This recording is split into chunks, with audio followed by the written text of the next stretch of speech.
Hello बच्चों। तो आज मैं आपको हमें किस तरह मेहनत करना चाहिए ये एक कहानी के माध्यम से बताना चाहती हूँ। इस कहानी का शीर्षक है परिश्रमी चींटी। चींटियाँ बहुत ही ज़्यादा मेहनत करती हैं और अपने खाने पीने की चीज़ें वे समय से पहले ही इकट्ठा कर लेती हैं ताकि बारिश के दिनों में उन्हें कोई दिक्कत का सामना न करना पड़े। गर्मी का मौसम था। तेज धूप के कारण भयंकर गर्मी पड़ रही थी। दोपहर के समय सभी अपने अपने घरों में आराम कर रहे थे। ऐसे समय में चींटियां आराम नहीं कर रही थी। वे अपने खाने की वस्तुएं इकट्ठा करने में व्यस्त थीं। शायद वे भविष्य के लिए खाने की चीज़ें इकट्ठा कर रही थी। वहीं पर एक टिड्डा आराम से लेटा था और वो गाना गा रहा था। उसने चींटियों को देखा तो हंसते हुए कहा, अरे लालची चींटियों, क्यों इस गर्मी में जान दे रही हो? थोड़ा आराम कर लो। तुम सब कितनी लालची हो। मुझे देखो, मैं खा पी कर मस्त हूँ, जिंदगी के मज़े ले रहा हूँ। उनमें से एक चींटी बोली, टिड्डे भाई, हम लोग बारिश के दिनों के लिए खाने का सामान इकट्ठा कर रहे हैं। तुम्हें भी भविष्य के लिए कुछ इकट्ठा कर लेना चाहिए। टिड्डा जोर से हंसा और बोला, कल की कल देखी जाएगी, अभी से क्यों मरूं? उसे चींटियों की बात समझ में न आई।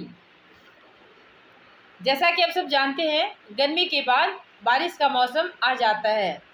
आकाश में बादल घिर गए। देखते ही देखते पानी बरसने लगा। धरती पर पानी ही पानी दिखाई देने लगा। ऐसे समय में चींटियां जमीन के अंदर चली गईं। उनके पास खाने का काफ़ी सामान था। वे आराम से समय बिताने लगी। इधर टिड्डे के लिए भोजन जुटाना मुश्किल हो रहा था। वह भूख को मरने लगा।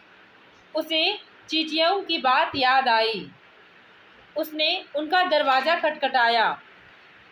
उसने चींटियों से कहा, चींटी बहन, कृपा करके मुझे भी कुछ खाने के लिए दीजिए, मैं बहुत भूखा हूँ। चींटी ने जवाब दिया, गर्मी के दिनों में तो तुम बहुत आराम कर रहे थे और उस समय तुमने हमें लालची भी कहा था। हम तो उस समय मेहनत कर रहे थे ताकि हमें बारिश के दिनों में खाने को वस्तुएं मिल सके। तुम जैसे आलसी को तो मैं एक दाना भी ना दूं। उसने झट से दरवाज़ा बंद कर लिया।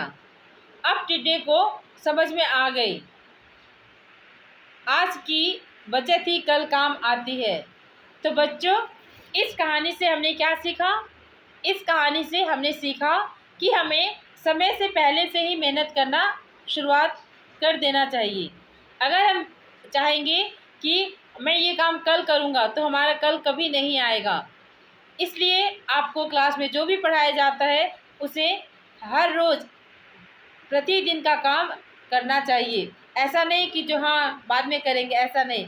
अगर हम सब दिन मतलब एक ही दिन का काम करेंगे तो उससे क्या होगा, परीक्षा के दिनों में हमें बहुत जल्दी से आराम से सब कुछ याद हो जाएगा और जल्दीबाजी नहीं होगी। ना हमें कोई कुछ कहेगा, बल्कि हमारे मार्क्स भी अच्छे आएंगे। तो उम्मीद करती हूँ ये कहानी आप लोगों को बहुत समझ में आई होगी और आप भी मेहनत करोगे। Thank you.